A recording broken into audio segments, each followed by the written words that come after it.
everyone, as you can see it started snowing, so we're in the process of changing our summer tires to winter tires. So if you're doing this at home, here's a quick video to help you do it efficiently and safely. Stay tuned. Alright, so for this job we're going to need some specific tools. Some are necessary and some are optional, but it's good to have all of them if you do.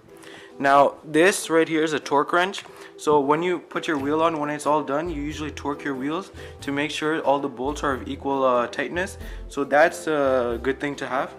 This is a breaker bar, so this helps get off bolts that are tough to get off, and it gives you lots of leverage and lots of torque, so this is a good thing to have. Another thing is you need a socket wrench, an extension, as well as the right socket for the bolts you're working on. Have gloves because they help a lot. First of all, your hands don't get dirty, it's cold too, and it also protects your fingers. One of the major things is you need a jack of some sort. So this jack will help raise the car, as you can see, and then you can take the tires off and put new tires on. But if you have a jack, please put jack stands. This is a big safety concern, so I'll show you quickly how to put on jacks, use the jack and use the jack stands correctly, but please be sure to have this.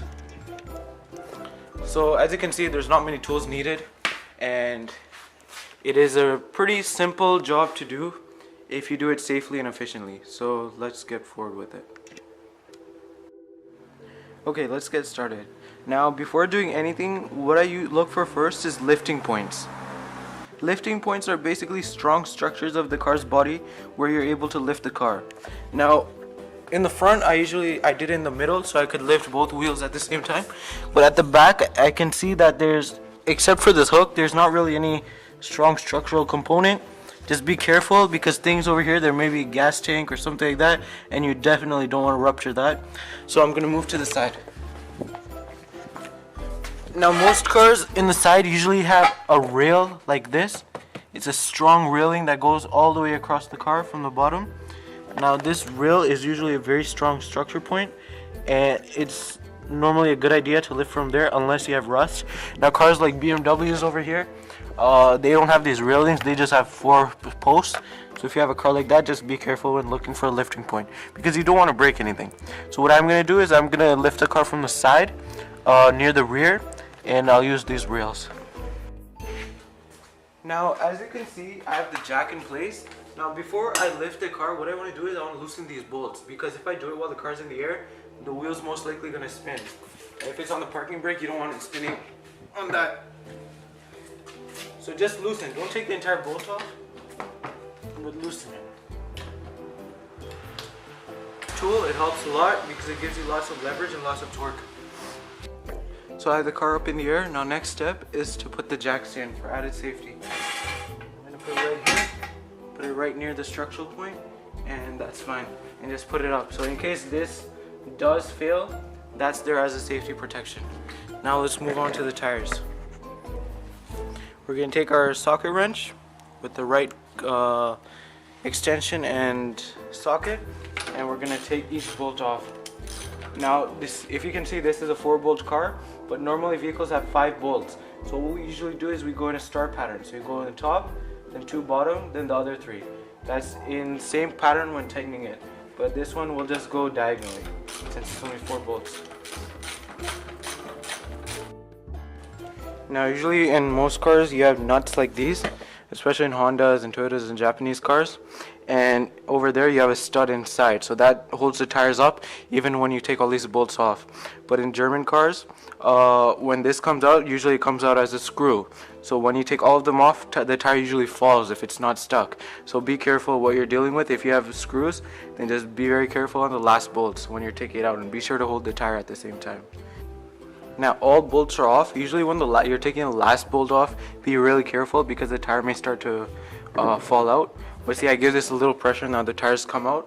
Now be very careful. You should get it by the tires, by the rims or something. Don't put your hands inside completely because you're gonna risk of your hand getting stuck or getting hurt. So go by the tires, lift it, wiggle it out, and take it off. Now that I've taken the tire off, I take a few moments to check all the components such as the brakes, the suspension, these control arms and everything, to make sure everything's fine and nothing needs changing. Now when you're checking the brakes, these are drum brakes, so I can't really show you, but most cars have disc brakes. So disc brakes, just check the thickness of the pad, check the condition of the disc. If it doesn't have any grooves, that's good. If it's smooth, and basically check the suspension, check these control arms and things like this. Check if there's any play in the whole system. Check if there's any excessive rusting. Usually rust is normal, but if there's too much and if it causes a play in the system, in the bearings and things like that, then that's not good. But just take a few moments to check everything before you put your tire on. Now, as you can see, the tire came off easily, but sometimes that's not the case. Some tires get stuck on. That's what happened when I was changing the tires on our other car. Now, what I do in that case is I usually get a big tool like this, or I get a big bar. And well, first step is, if you have thick sidewalls on your tires, meaning if the tire on the side the tire is thick and not too skinny, then I usually try kicking it in a few corners, and not aggressively. Sometimes I have to do it aggressively just to be sure, but never kick the rim. It's only the tire that you kick, and at certain points, at top, side. Sometimes you spin it over, kick it there, so it sort of loosens the tire. But if that doesn't work, I go to the back of the car, I lie down here, and I get this big bar and I try to hit the tire out. So I give it a few hits, rotate it, and then give it a few more hits, then come to the front and then try to kick it out. So that sometimes happens. Be careful. It's a little dangerous to do, but if your tire gets stuck, these are some techniques to get it out. And also, never hit the rim. Always go for the tire, and never hit too hard. Hit with enough force. You need to hit it hard, but don't hit it too hard that the tool bounces back and hits you back. So be careful. Before we continue, I just want to mention a few things. When you lift a car or when you're working on a car, don't put your hand in any place where you don't know what's going to happen, and try to stay away from underneath the car, inside the car as much as possible, just for your safety, especially when you're changing your tires, because that doesn't need all of that, putting your hands inside or whatever. So be careful with that. Another thing is, make sure to wear safety glasses just to protect your eyes, because your eyes are very valuable. And if your tires are out of air and you don't have a pump, then a bicycle pump should just be fine. Now, before putting on your tires, you'll notice some tires are rotational like this. It'll usually say on the side which direction the tire is supposed to go. So be sure to put the tire on the right side of the rotation. Now time to put the tire on. Carefully lift the tire onto the studs, line it up, and push it in. Now get a couple of bolts and do the star pattern. Like I said, this one's only 4 studs, so I'm going to do it diagonally. And hand tighten the bolts. In German cars, you usually don't have these studs to rest the tire on, so you have to rest the tire on the center piece right here, and you have to hold it while tightening it.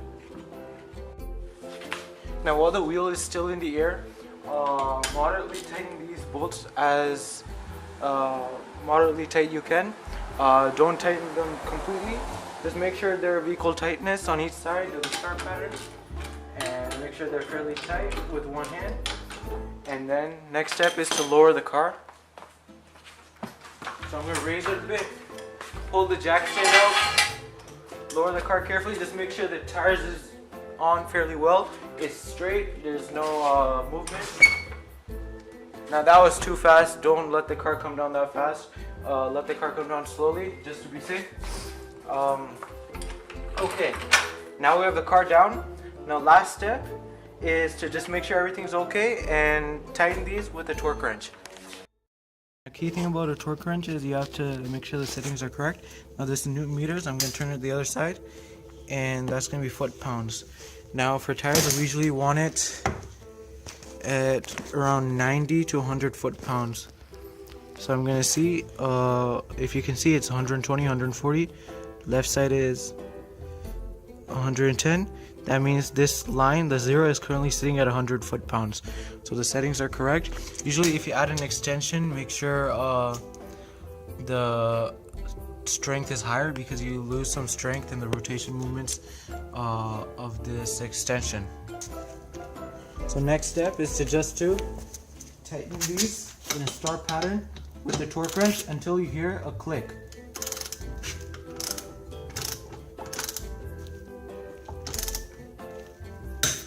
That's the click. You got to do it until you hear that click.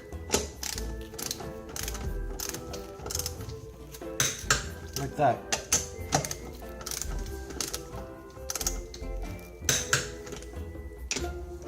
So that means each of the bolts are now being set at 100 foot-pounds.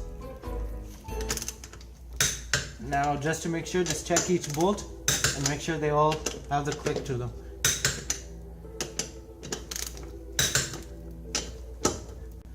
So there, you're all good to go. Your winter tires are on. Have a happy winter and safe driving. See you in the next video.